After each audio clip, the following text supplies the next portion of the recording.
Let's float up from huts to castles. Surely kings and queens had it better. Bigger fires, thicker walls, endless luxury. Right. Not quite. Castles were refrigerators made of stone.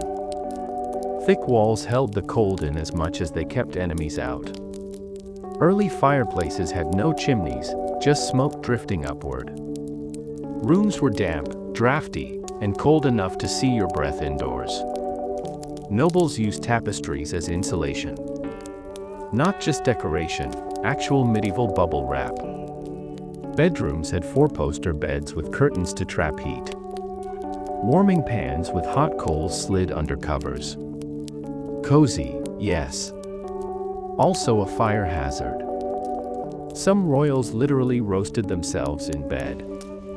Louis XIV's Versailles looked dazzling, but winters left courtiers shivering in silks while frost formed on windows. Henry VIII buried himself in furs, kept braziers lit in every chamber, and still complained of cold. Isabella of Castile campaigned in icy castles, wrapped in cloaks, teeth chattering.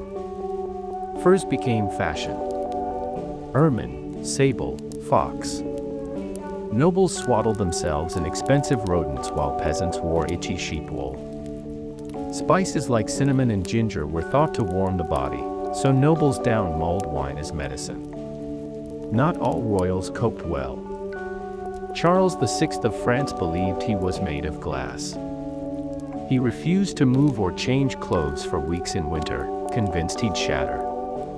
His courtiers huddled nearby, freezing and politely pretending this was fine. Travel in winter was miserable. Roads were icy mud, carriages had no suspension, horses slipped. Nobles wrapped themselves in layers of fur and still arrived looking like bedraggled icicles.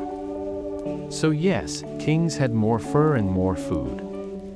But cold stone is still cold, even if your walls are gilded. Winter humbled everyone. Now, let's shuffle into monasteries. Quiet cloisters, stone chapels, endless prayers, and very little heating. Monks lived in unheated cells, slept on straw, and wore simple wool habits. Comfort was suspicious, hardship was holy. Fires were restricted. Some monasteries allowed one common hearth. Others forbade private heating entirely. Monks warmed their hands over candles. Prayers were scheduled at all hours. At 2 a.m., bells rang for matins. Monks stumbled barefoot across frozen flagstones into dark chapels, chanting psalms as their breath rose in little clouds. Food was plain. Bread, beans, vegetables, salted fish. Meat often banned.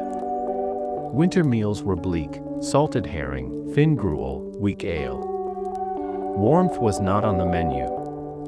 Bathing was rare.